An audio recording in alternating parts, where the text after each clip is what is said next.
Il y a quelque chose de presque magique dans les comètes.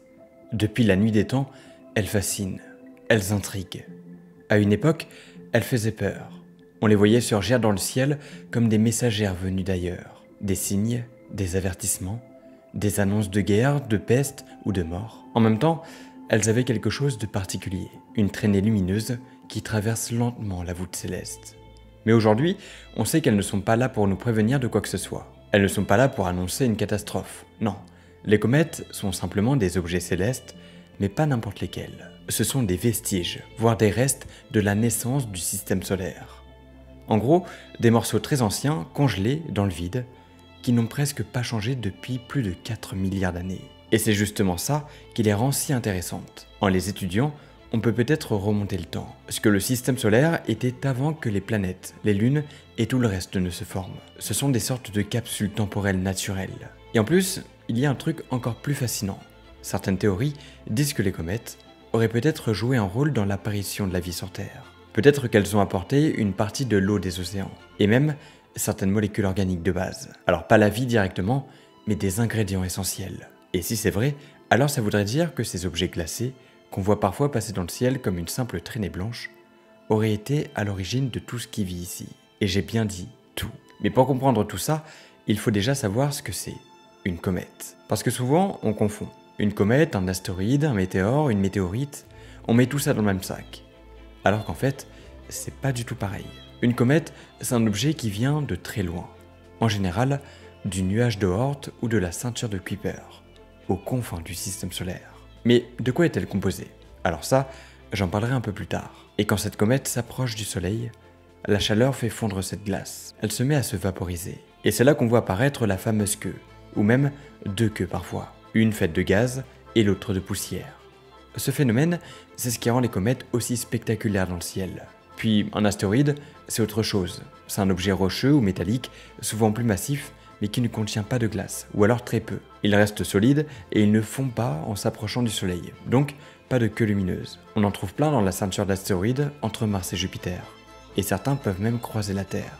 Alors qu'un météore, lui, c'est juste un petit astéroïde qui entre dans notre atmosphère à très grande vitesse. Il se consume en traversant l'air, et ça fait une traînée de lumière dans le ciel. C'est ce qu'on appelle aussi une étoile filante. C'est un phénomène très bref, mais assez fréquent. Et enfin, une météorite, c'est ce qui reste du météore si jamais il ne se désintègre pas complètement en entrant dans l'atmosphère et qu'il atteint le sol. Une météorite, c'est donc un astéroïde qui est tombé sur Terre. Donc pour résumer, une comète, c'est un objet glacé venu de très loin, avec une queue lumineuse. Un astéroïde, c'est un gros caillou ou un bloc de métal qui flotte entre les planètes. Un météore, c'est un astéroïde qui brûle dans le ciel, et une météorite, c'est un météore qui touche le sol. Mais ce qui est fascinant avec les comètes, c'est que contrairement aux autres, elles changent vraiment d'apparence en fonction de leur distance au Soleil. Quand elles sont très loin, elles sont comme en sommeil.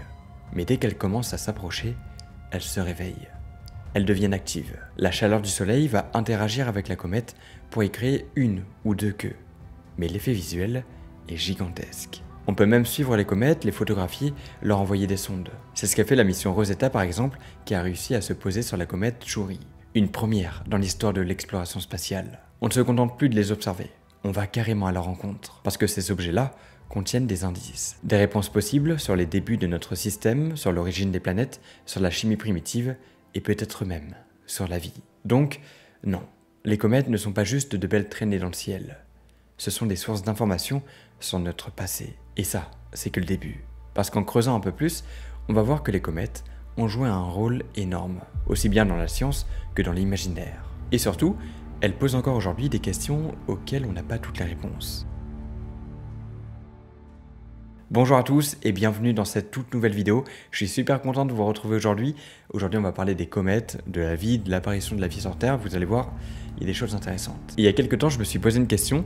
Est-ce que vous, qui regardez cette vidéo actuellement, est-ce que vous êtes les mêmes personnes qui me regardaient aussi sur TikTok? Enfin, ça peut être TikTok ou aussi Instagram avec les Reels, mais en fait, est-ce que vraiment ce sont les mêmes personnes ou pas du tout? Parce que j'ai vraiment l'impression qu'il y a vraiment deux communautés différentes. Donc il y a ceux qui sont YouTube, Spotify, format long, et ceux qui sont vraiment format court, donc TikTok, Instagram. Et donc dites-moi si je me trompe ou pas, je pense que la majorité d'entre vous, eh bien vous me regardez pas sur TikTok. Et je pense que c'est juste parce que vous préférez le contenu long, j'imagine. Enfin je sais pas, dites-moi pourquoi. Et peut-être qu'il y en a dans le lot qui m'auront découvert sur TikTok et qui justement seront venus sur YouTube. Et si vous en faites partie, eh ben dites-le moi. En tout cas les amis, je suis aussi content de vous annoncer que mon podcast Mystère Étoile a été dans le top 2 des meilleurs podcasts de France pendant 5 jours. Enfin je dis meilleur, mais en vrai c'est plutôt le deuxième le plus écouté de France pendant 5 jours consécutifs. C'est énorme. Et là actuellement je vous parle, on est descendu du top 3, mais c'est rien que ça, c'est juste d'être dans le top 10, c'est énorme. Donc merci beaucoup à ceux qui m'écoutent sur Spotify. Il y a le QR code ici si vous voulez écouter mon podcast. Sinon il y a le lien en description et en commentaire épinglé. Et sachez que là-bas en fait vous avez les vidéos toujours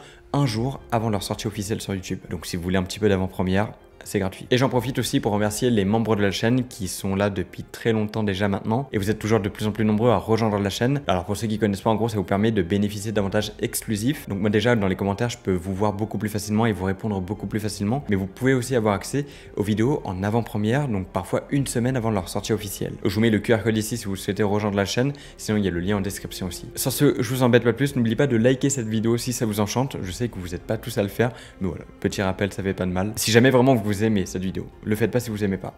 En tout cas, je vous laisse ici. C'est parti.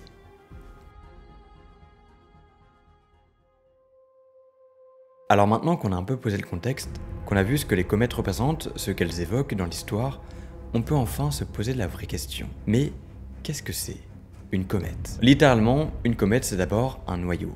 Et ce noyau, il est minuscule à l'échelle astronomique. En général, il fait quelques kilomètres de diamètre. 10, 20 km parfois.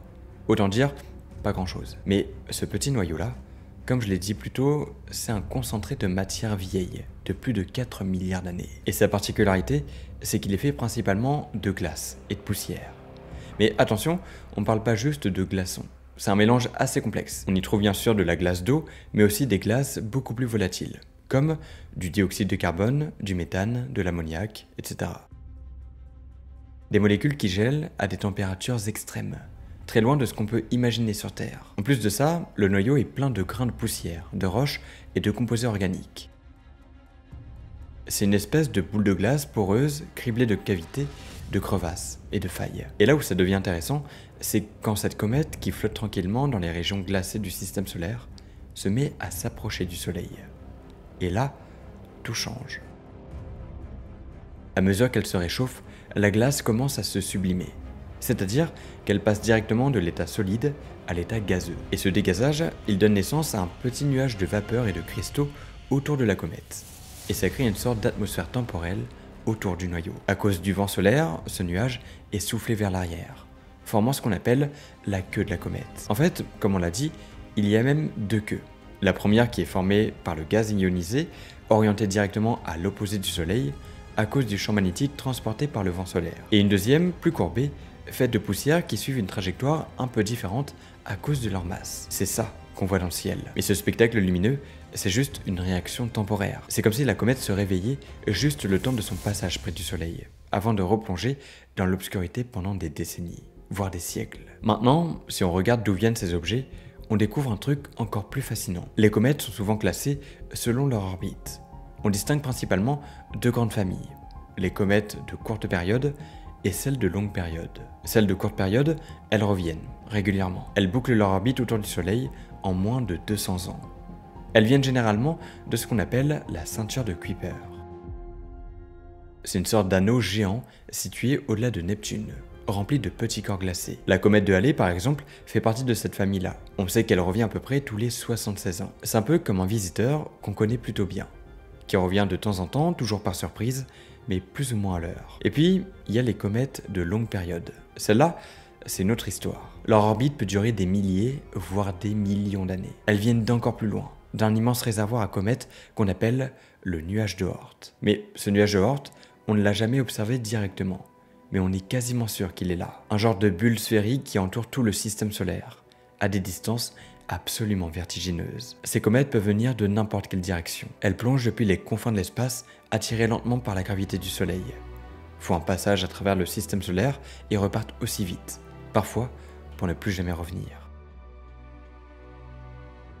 Et ce qui est incroyable, c'est que ce sont justement ces comètes qui nous intéressent le plus, parce qu'elles sont restées figées, gelées, isolées pendant des milliards d'années, loin de toute influence. Elles n'ont pas été chauffées ni perturbées, elles ont gardé en elles la composition chimique d'un système solaire tout juste né. Elles sont comme des fossiles vivants, mais à l'échelle cosmique. C'est pour ça qu'on envoie des sondes vers elles, c'est pour ça qu'on fait tout un programme scientifique autour de ces blocs de glace. Tout ça parce qu'elles contiennent des indices.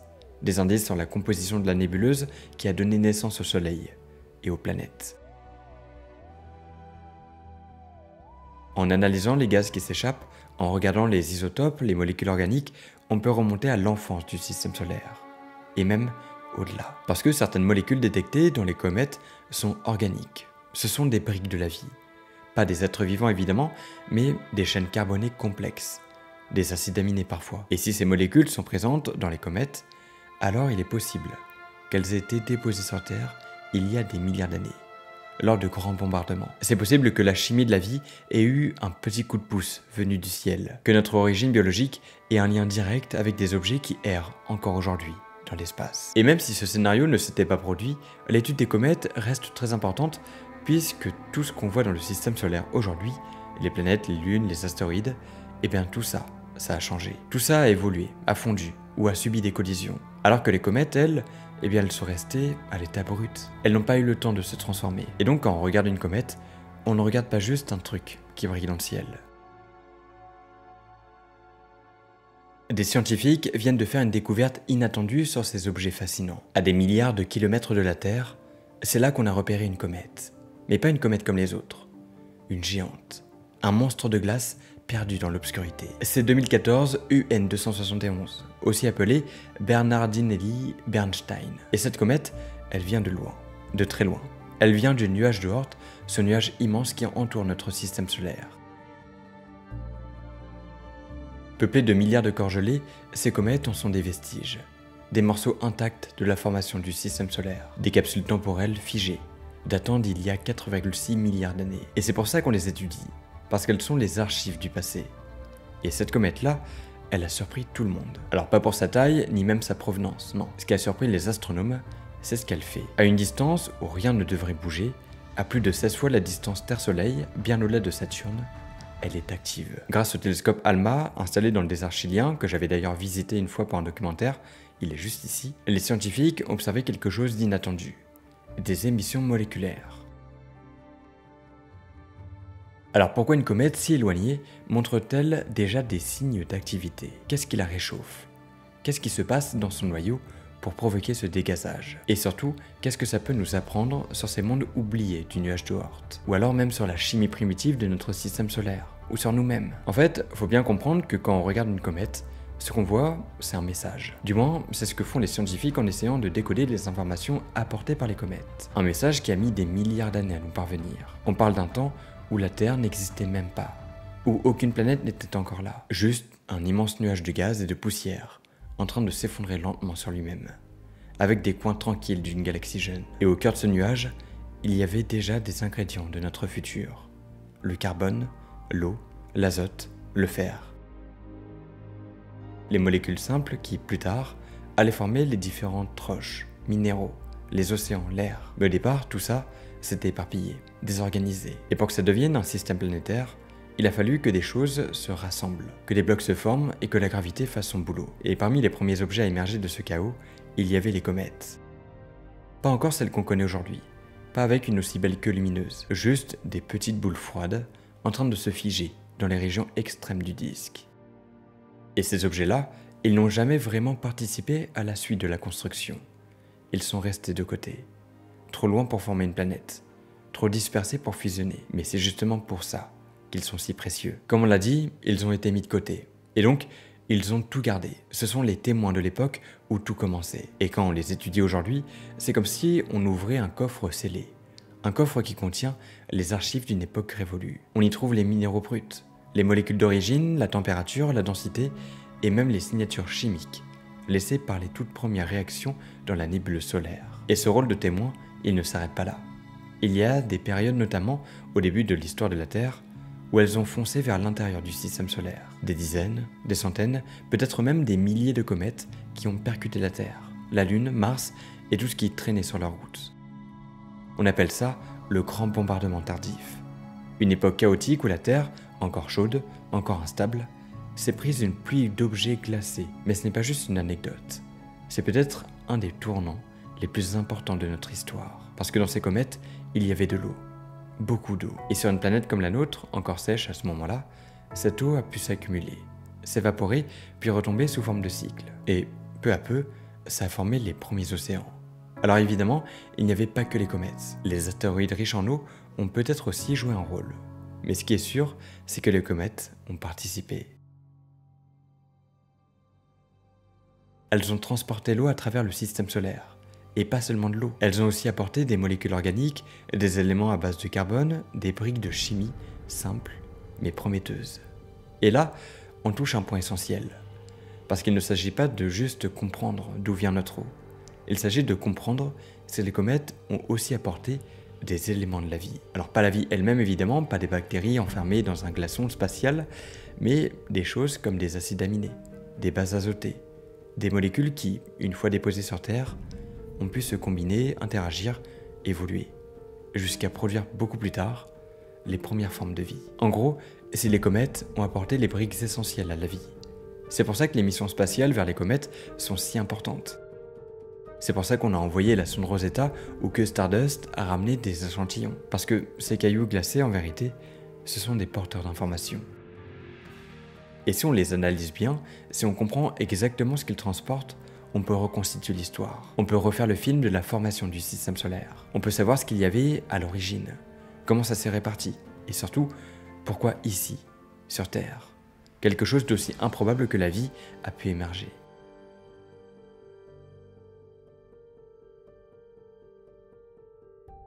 C'est là que les comètes deviennent un outil pour comprendre le passé, mais aussi pour poser des questions sur les autres planètes. Si les comètes ont apporté de l'eau ici, pourquoi pas ailleurs?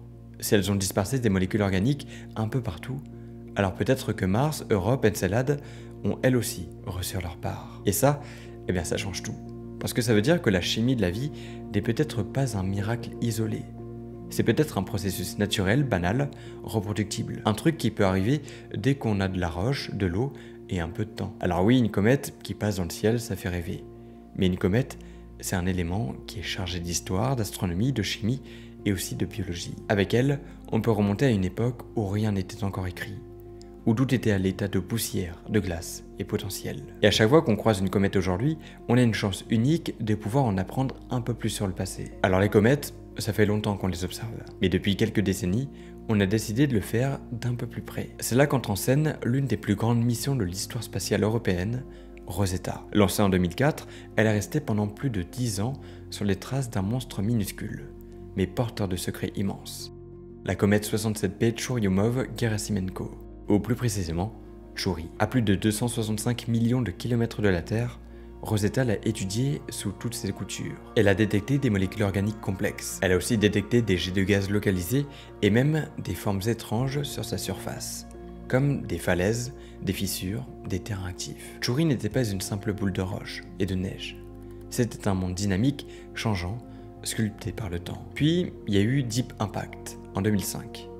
La NASA décide de percuter une comète, Tempel 1. L'objectif, voir ce qu'il y a sous la croûte. Et la surprise est au rendez-vous. Des glaces primitives, des matériaux enfouis là depuis la naissance du système solaire, presque intacts. Toutes ces missions nous ont appris une chose essentielle. Les comètes sont les archives froides de notre origine. Et quand elles s'approchent du Soleil, elles s'éveillent sous l'effet de la chaleur. Les glaces contenues dans le noyau se subliment. Elles passent directement de l'état solide à l'état gazeux, sans passer par l'état liquide. Et c'est ça qui forme leur chevelure. Cette atmosphère floue, qu'on appelle aussi la coma. En général, cette activité démarre entre 2 et 4 unités astronomiques du Soleil, soit entre 300 et 600 millions de kilomètres. Mais au-delà de cette distance, d'autres gaz volatiles peuvent aussi s'échapper. Tout ça, on l'a compris, on l'a modélisé, on a trouvé des règles.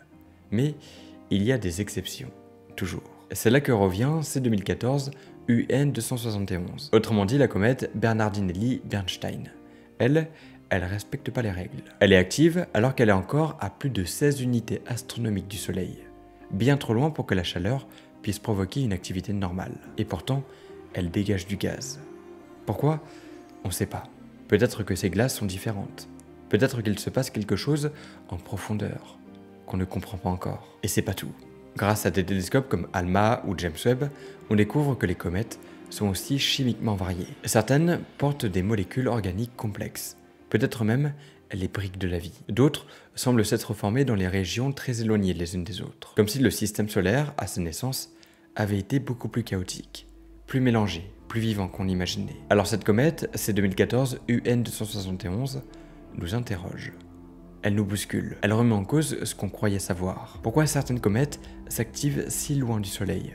Pourquoi leur comportement est-il si imprévisible? Ont-elles vraiment joué un rôle dans l'apparition de la vie sur Terre? Mais alors, que nous apprend C2014 UN-271? Alors je vous l'ai dit, cette comète n'est pas une comète comme les autres. Elle est géante. Son noyau mesure presque 140 km de diamètre. C'est plus de 10 fois la taille des comètes habituelles. Un mastodonte glacé sorti tout droit du nuage de Oort. Et jusqu'à récemment, on ne comprenait pas trop bien ce qui se passait à cette distance-là du Soleil. Trop loin pour que l'eau se sublime, trop froid pour qu'il y ait la moindre activité visible. Et pourtant, les antennes du télescope ALMA, perchées à plus de 5000 mètres d'altitude dans le désert d'Atacama, ont capté quelque chose. Un signal faible, presque imperceptible. Une lueur chimique venue de l'espace lointain, du monoxyde de carbone, des jets évolutifs qui s'échappent directement du noyau de la comète, trahissant une activité inattendue. C'est la première preuve directe que cette comète s'active, sans soleil, ou presque. Et ce qu'on observe, c'est une chimie complexe, qui se déclenche à plus de 16 unités astronomiques du Soleil. Et ces données ont ouvert des portes. ALMA a permis de confirmer la taille exceptionnelle du noyau, le plus grand jamais observé pour une comète, de mesurer la chaleur émise, ce qui a permis d'évaluer plus précisément la quantité de poussière libérée, et surtout de détecter des molécules volatiles, bien au-delà de la zone d'activité traditionnelle. Donc pour résumer, cette comète ne respecte pas les règles, et ça, c'est une révolution. Parce que si C2014 UN-271 peut produire des jets de gaz à une telle distance, alors notre modèle de l'activité cométaire est incomplet. On pensait que l'activité débutait près du Soleil, et s'arrêter dans le froid lointain. Mais cette comète nous montre aujourd'hui l'inverse. Elle nous montre que le comportement des comètes peut être plus complexe, plus irrégulier et plus mystérieux que prévu. À la lumière de cette découverte, on est obligé de repenser ce que l'on pensait savoir. Peut-être que d'autres comètes qu'on croyait endormies étaient actives, mais trop discrètes pour qu'on les détecte. Peut-être que les premières phases de dégazage commencent beaucoup plus tôt qu'on l'imaginait.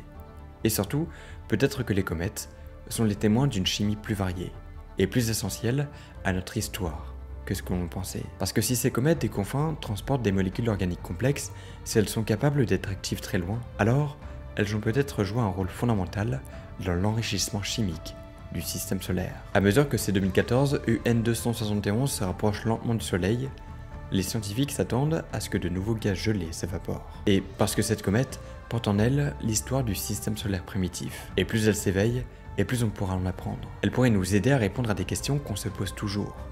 D'où vient la Terre? Comment l'eau est-elle arrivée ici? Et surtout, comment la vie est-elle apparue sur Terre?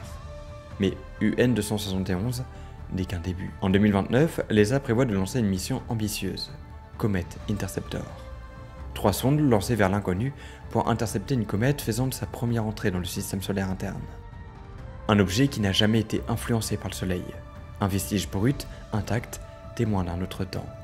Et cette fois, on l'étudiera en 3D depuis plusieurs angles en simultané. Ce sera une grande première, et peut-être l'une des missions les plus importantes pour comprendre ce qu'étaient ces mondes, avant qu'ils ne deviennent les comètes que l'on connaît aujourd'hui. Parce que, faut pas s'y tromper, les comètes ne sont pas de simples blocs de glace perdus dans l'espace, ce sont des capsules temporelles, des fragments d'un ancien monde. Et tant qu'il y en aura à observer, on continuera d'en apprendre davantage sur notre propre monde. Si vous souhaitez en apprendre un peu plus sur l'origine de la vie sur Terre, je vous mets une vidéo ici. Sinon, si vous souhaitez écouter ou regarder un tout autre sujet, je vous mets une playlist ici que vous pouvez lancer sans prise de tête. Vous verrez, c'est les meilleures vidéos de ma chaîne, donc je pense que ça vous plaira. N'oubliez pas de liker cette vidéo. Nous, on se retrouve très bientôt pour une nouvelle vidéo. N'oubliez pas que vous les avez en avant-première un jour avant, toujours sur Spotify. Merci à tous ceux qui rejoindront la chaîne juste après cette vidéo. Je vous rappelle, il y a le lien en description. On se retrouve bientôt. C'était Zebrolos. À bientôt.